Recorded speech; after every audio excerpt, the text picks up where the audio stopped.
नमस्कार, मैं हूं मनीषा और आप सुन रहे हैं स्टोरी कार्ड पे एक और नई कहानी। आज की कहानी का शीर्षक है दो सखियां। सुभद्रा कुमारी चौहान जी की लिखी एक बड़ी ही सुंदर कहानी है। तो आइए सुनते हैं कहानी दो सखियां। मालिन क्यारियों को निरा रही थी। ऊपर से रघु ने आकर कहा, ऊपर जा, बाई साहब बुला रही हैं। मालिन घबराई। सवेरे ही सवेरे बाई साहब ने बुलाया है, कहीं कोई अपराध तो नहीं हो गया है। वह हाथ की खुरपी भी रखना भूल गई। क्षण भर में हाथ में खुरपी लिए बाई साहब के सामने जा खड़ी हुई और पास ही उसकी धोती का पल्ला पकड़े खड़ी थी उसकी छोटी सी बेटी रमिया। मालिन, रोज रोज हमारी मुन्नी पढ़ने जाती है और स्कूल में बैठी बैठी थक जाती है। इधर तुम्हारी रमिया दिन भर घास खोदती है और बगीचे में मजा करती है। अब से यह सब ना होगा, रमिया को भी पढ़ने जाना पड़ेगा। मालकिन का स्वर सुनते ही मालिन का सारा भय जाता रहा। बोली, रमिया तो आपकी ही है बाई साहेब, चाहे पढ़ने भेजो चाहे बगीचे में काम कराओ। पर रमिया पढ़ने जाएगी तो मुन्नी रानी का बगीचा ना सूख जाएगा, उसे कौन सींचेगा भला। किसी के बोलने के पहले ही मुन्नी बोल उठी, तो फिर हम भी बगीचा सींचेंगे। रमिया पढ़ने न गई तो हम भी नहीं जाएंगे, चाहे कुछ भी हो। मालिन ने कहा, पर रमिया के पास पट्टी भी नहीं है, पुस्तक भी नहीं है, कौन देगा मुन्नी रानी। मुन्नी बोली, पट्टी और पुस्तक का बहाना मत करो मालिन, हम सब देंगे, पर रमिया पढ़ने नहीं जाती तो हम भी नहीं जाते।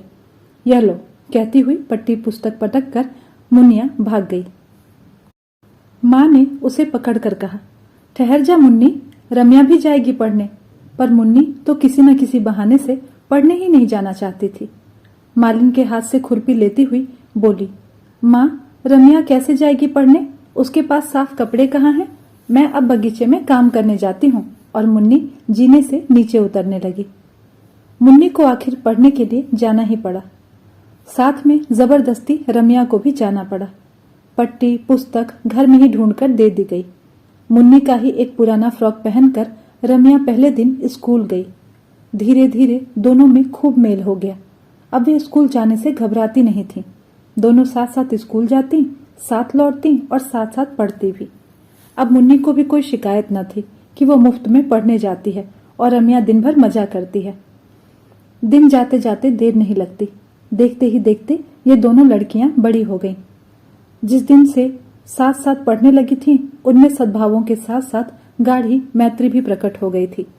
मुन्नी अपने किसी भी व्यवहार से यह प्रकट नहीं होने देती थी कि रमिया उसकी आश्रिता मालिन की बेटी है।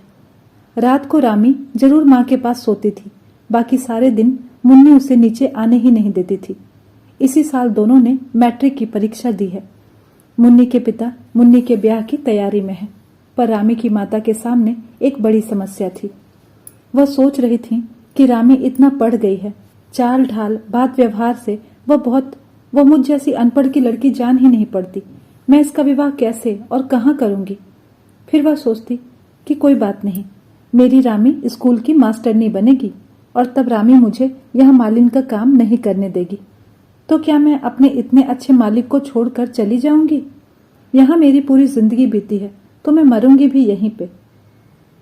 रामी दिन भर दूसरी ही चिंता में घुमा करती थी। उसे माँ के साथ बगीचे में काम करने में लज्जा और संकोच मालूम होता था, पर यह भी नहीं सहा जाता था कि उसकी माँ दिन भर मेहनत करे और वह बैठी रहे। माँ को काम करते देख उसे बड़ी वेदना होती, पर कोई दूसरा उपाय भी तो नहीं सूझता था। उसने सोचा, परीक्षा फल के निकलते ही चाहे पास हो चाहे फेल, मैं कहीं न कहीं नौकरी कर ही लूंगी। 15-20 रुपए ही मिलेंगी तो क्या हुआ, माँ को दिन भर मजदूरी तो नहीं करनी पड़ेगी। माँ ने बहुत कष्ट उठाया है, अब वे बूढ़ी हो चली, अब उन्हें अधिक कष्ट नहीं सहने दूंगी। और इसी निश्चय के अनुसार उसने कई स्कूलों में प्रार्थना पत्र भी भेज दिए। इधर मुन्नी की खिचड़ी अलग ही पक रही थी। उसे चिंता थी रामी के ब्याह की। वह सोच रही थी कि हम दोनों साथ साथ पढ़ी और बड़ी हुई, साथ ही मैट्रिक की परीक्षा दी, और अब विवाह केवल मेरा हो रहा है, रामी का भी तो विवाह होना चाहिए। रामी का विवाह उसकी माँ के लिए आसान नहीं होगा, और फिर रामी को पढ़ा लिखा कर किसी अनपढ़ के गले से बांधना भी तो कितना बुरा होगा। पिता की लाडली मुन्नी अपने इन उठते हुए भावों को दबा न सकी। एक दिन पिता से बोली, बाबूजी, रामी को तुम्ही ने पढ़ाया लिखाया है ना, उसके विवाह की फिक्र भी तो तुम्ही को करनी चाहिए। अब उसका विवाह किसी गंवार से तो नहीं हो सकेगा। पिता ने आश्वासन के स्वर में कहा, इस विवाह के बाद रामी के ही विवाह का नंबर आएगा। मैं लड़के की तलाश में हूं। मुन्नी का भाई जगत सिंह, जो इधर 5 साल से विदेश में था, वो आ जा रहा था। मुन्नी के पिता लड़के को लेने पहले से बंबई पहुंच चुके हैं। शाम को गाड़ी आएगी। मुन्नी और रामी दोनों सखियां बड़ी लगन के साथ जगत सिंह का कमरा सजा रही हैं। मुन्नी बड़ी ही प्रसन्नचित्त और चंचल स्वभाव की लड़की थी। वह स्वयं खुश रहना जानती थी और पास रहने वालों को भी खुश रहने के लिए विवश किए करती थी।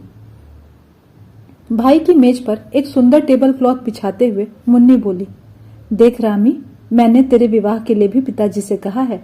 वह कोई सुंदर सा तेरे ही शरीका पढ़ा लिखा वर खोज कर तेरा भी विवाह कर देंगे। और मुन्नी ने एक हल्की सी चपत रामी के गालों पर जड़ दी। रामी उदासी में बोली, पर मैं तो विवाह करूंगी ही नहीं। मुन्नी हंसती हुई बोली, ऐसा तो मत बोल रामी, तुम मुझसे डरती नहीं? मैं कहीं मचल गई तो पिताजी को मेरे विवाह के पहले तेरा भी विवाह करना पड़ेगा। स्कूल जाने की बात भूल गई है क्या? और दोनों हंस पड़ी। अचानक श्रृंगार मेज के पास बड़े आईने में दोनों को अपना प्रतिबिंब दिखाई पड़ा। मुन्नी कुछ देर देखती रही, फिर बोली, रामी, मैं तुझसे गोरी हूं, पर सुंदर तू ही मुझसे ज्यादा है। अच्छा देख, तुझसे कह देती हूँ, तू मेरे पति के सामने आना भी मत। कहीं ऐसा ना हो कि वह मुझे छोड़कर तुझे पसंद कर ले। मुन्नी को एक धक्का देकर रामी बोली, अब तुम मेरा मजाक तो मत उड़ाओ। कहाँ तुम और कहाँ मैं, बहुत फर्क है। तुम मुझसे गोरी भी हो, सुंदर भी हो, पर फिर भी तुम घबराना मत। मैं तुम्हारे पति के सामने नहीं आऊंगी। तुम्हारे ऊपर उनका जो प्रेम होगा उससे कण भर भी ना लूंगी।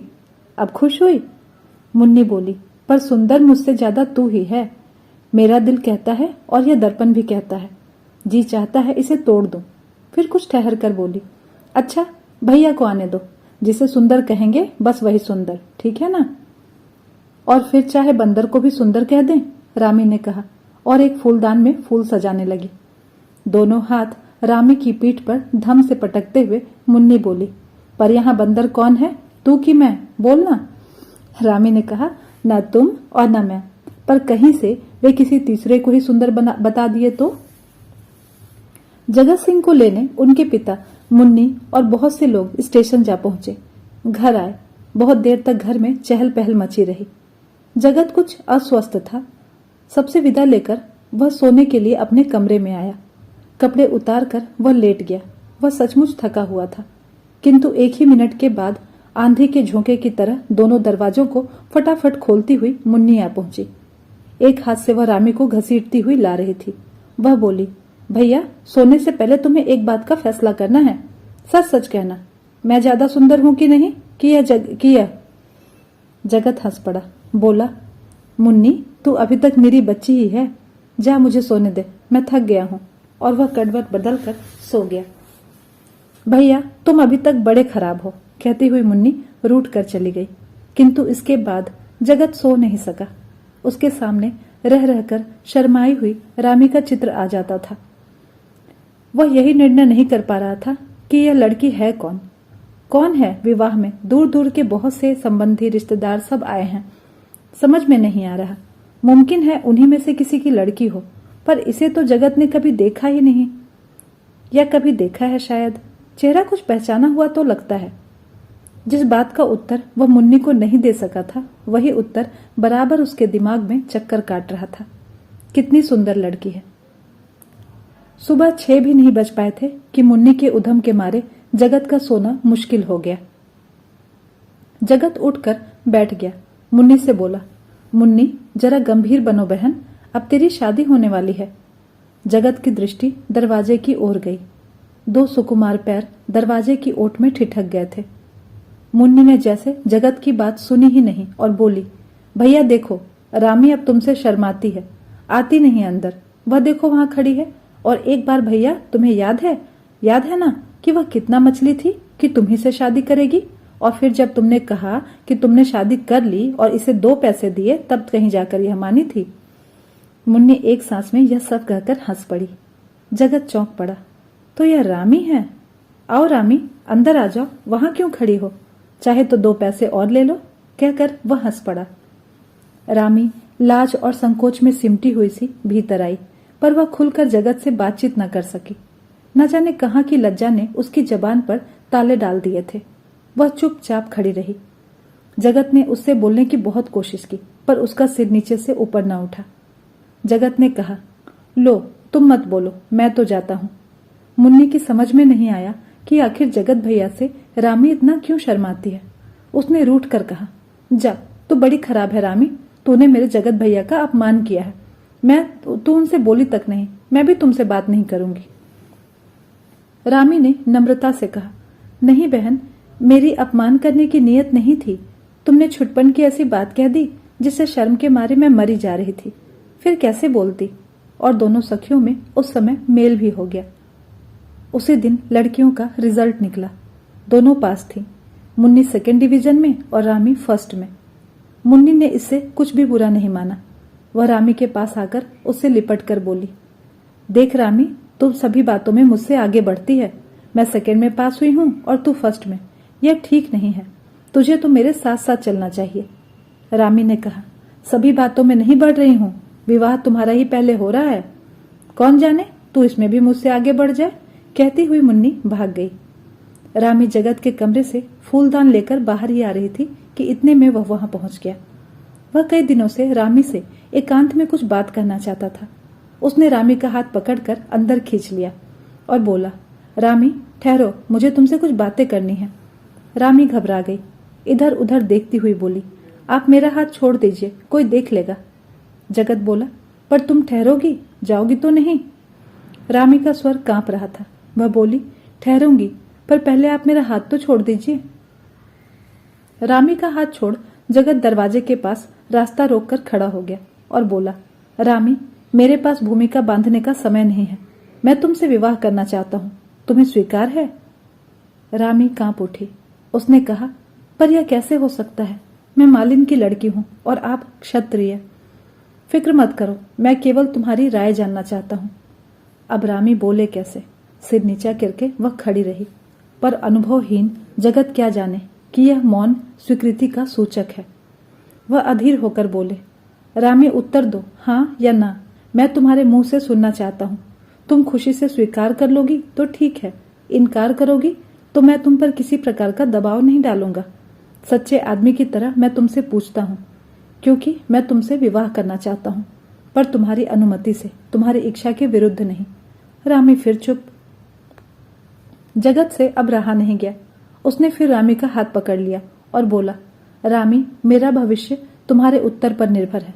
बोलो, तुम्हारी इच्छा के खिलाफ मैं तिल भर भी इधर उधर नहीं जाऊंगा। बोलो, तुम्हें स्वीकार है।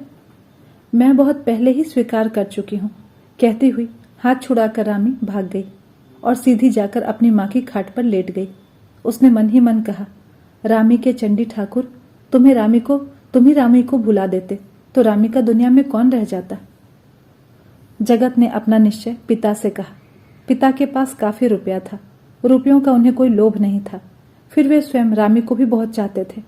वे इस बात पर किसी को कुछ ऐतराज हुआ तो बस जगत की मां को। वे किसी बड़े आदमी से ही संबंध जोड़ना चाहती थी। एक मालिन की लड़की से ब्याह कर उनके दृष्टिकोण से समाज में उनकी प्रतिष्ठा बढ़ने की जगह कम हो जाएगी। पर उनकी एक न चली। एक ही मंडप में रामी का विवाह जगत से और मुन्नी का विवाह शांति स्वरूप से हो गया। तो दोस्तों, आपको ये कहानी कैसी लगी हमें कमेंट करके जरूर बताइए, और अगर ये कहानी अच्छी लगी है तो लाइक भी जरूर कीजिए, और ऐसी ढेरों कहानियां सुनने के लिए हमारे चैनल को सब्सक्राइब भी जरूर से कीजिए। धन्यवाद।